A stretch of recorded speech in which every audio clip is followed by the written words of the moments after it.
Today we're going to be going over the top 5 guitar exercises every beginner guitarist should be doing. My name's Harry and I've been a professional singer and guitarist for over 8 years now, and I use these exercises I'm going to show you to improve my playing and get to where I am today. We're going to talk about the benefits of each exercise, the difficulty level of each exercise, and how to do it best to improve your playing fast. You can do all of these exercises on the electric or the acoustic guitar. So let's get to it. Exercise 1. This first exercise is great for left hand and right hand coordination, and it's a great starter exercise to get used to playing guitar exercises and getting used to just plucking the guitar. We call them spider climbs, and what we're going to do is climb up using all 4 fingers just like this. Each finger, one on each fret, and then climb up a fret as we go. So index, middle, ring, pinky, climb up a fret. What we can do is aim for a particular fret, for example the 7th fret, and then start going back down in reverse. Pinky, ring, middle, index, down to the 6th, and go back down. Just try ascending first, just try it upwards, and once you get that down you can add the descending pattern on the way back down. I also recommend at first you just do it on the low E string, because once you get in the middle strings it can get a bit more confusing and you can start missing the string or, plucking the wrong string. It adds an element of difficulty. So once you get the hang of it on the E string, then you can try it on the next string up on the A string, as it's a little bit more difficult because now you're sort of aiming between the strings. It can be a bit more fiddly. With this exercise and all these exercises, I recommend that you do an alternate picking pattern, which is thumb, finger, or if you're using a plectrum, then it's down, up, down, up. We call this alternate picking, and it's super important to develop this habit. I also recommend that you practice all of these with a metronome or a drum backing track. I have a link in the description for free plain drum backing tracks you can get, as well as a free beginner's exercise guide with these exercises and more, so you can practice at your own pace. The difficulty level with spider climbs is probably like a 2 out of 10. It's quite simple. It's obviously difficult at first, but once you get the hang of it, you realize that you can do it, and it's a great one to start with as a beginner exercise. The next exercise is great because not only do you move up the frets, but we're going to change strings for this one as we go. It's the basic spider walk, and the main benefit of this exercise is obviously coordination, but also coordination between the strings. So how do we do it? What we do is we go 1, 2, 3, 4, and instead of moving up a fret, we then move up a string. We get to our pinky, move up a string. Then repeat this up to the high E string, and then once we get to our pinky on that one, we move up a fret and come back down in reverse. Great for coordination, and with our picking hand we're moving between the strings. I recommend you repeat this up and down the fret as much as you like until you get the hang of it, and then you can increase speed over time. The difficulty of this exercise is probably a 3 out of 10. It's slightly harder than the spider climbs because we're also moving between strings as we go. We're also descending on the way back down. The next exercise is one I call index downs. This one's super good for finger independence. I'd say it's probably a 4 out of 10 difficulty. It's a little bit more tricky because we have to think about it a bit more, but the pattern is quite simple as we're always coming back to our index finger. So we pluck on our index and then go between all the other fingers, always back to our index finger. Index, middle, index, ring, index, pinky, index, middle, index, ring, index, pinky, up a string. So we complete the pattern and then move up a string. Once we get to the high E string like we do here, we're going to repeat it, and then we move up a fret. And the exact same thing on the way back down. As I said, great for finger independence because we're moving between our index and all other fingers.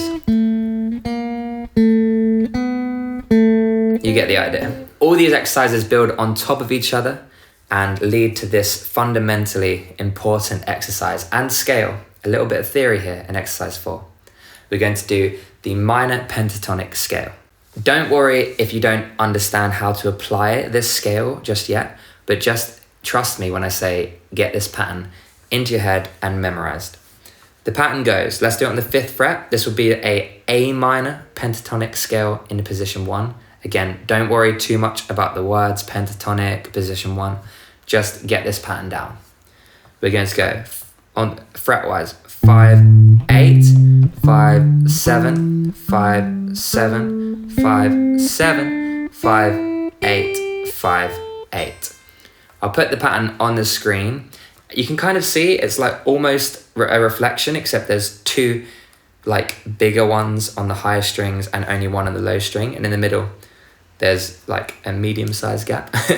But just go from your index, then pinky, index ring, index ring, index ring, index pinky, index pinky. Okay? And just practice that over and over. Come back down in reverse. And just really drill this pattern down. What we can do as well is move this up and down the fret. So we can repeat it, move it up a fret, try it in different positions. But really what you want to do is memorize that shape and pattern. Again, don't worry about applying it. Just take it step by step and just get this pattern down because it's a fundamental scale that you need to learn. The main benefit of this scale is that it's absolutely essential to learn if you want to solo on the guitar. And this will unlock soloing for you, improvisation. It's a super important scale to learn. So it's great theory to learn. It's also great for your coordination. So why not combine a bit of coordination practice with a bit of theory at the same time and draw this shape down. Difficulty is a 4 out of 10 because you have to memorize the pattern whilst playing it. It's not easy at first to get this down, but it's really worth it. So practice this as well as the other exercises. Our 5th exercise is a really fun one, and this is memorizing each note on the low E string.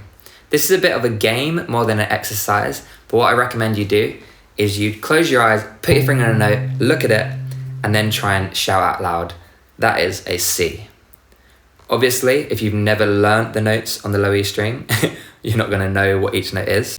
I'll put on the screen now like what each note is, but yeah, study and learn each note. You need to know there's an E, open, an F, a G, an A, all of them, a B flat, a D. You need to know it instantly, just like that. And this game is a great one to learn that. Alternatively, you can look at a string, slide up to it, and then say that's an A. Slide up to it, that's a D. Slide up to it, that's a G. If you sort of surprise yourself and just like close your eyes and pick one and go, that's a C, then I think there's an element of like, not just going to the notes that you know what I mean? Not the notes that you know what I mean. This is super important for navigating the fretboard and applying that minor pentatonic scale that we learned in the previous exercise. Like I say, don't worry too much. Like, I know it's a bit like silly to be like, just trust me, but it's a super, super beneficial thing to know where each note is. Whether you want to play lead guitar and you want to solo, or whether you want to do rhythm, because a lot of shapes, a lot of chords, you're going to need to know and navigate the fretboard, and use the E string as your map, as your compass to navigate the fretboard. So that's a super fun, and like, you can just spend like 5 minutes there just going, boom, that's a C, boom, that's an F sharp, and just, spend like 5 minutes a day, or even less, a minute, when you pick up the guitar, just studying, maybe looking at a picture of the fretboard and learning each note on the low E string. The difficulty level of this at first is probably like a 4 out of 10. If you've never done it before, it's going to be obviously impossible. But once you study it and learn it, to actually learn it, let's say it's a 4 out of 10. But you want to get to the level where it's a 0 out of 10, where it's just completely habitual. So study it, get it down, and master the understanding of the low E string.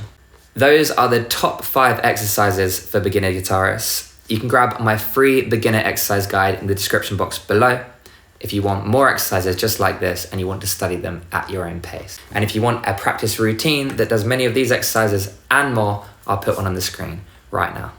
Enjoy, guys. Thank you. I hope you learned something. My name's Harry. This is Finger Jim, and see you in the next video.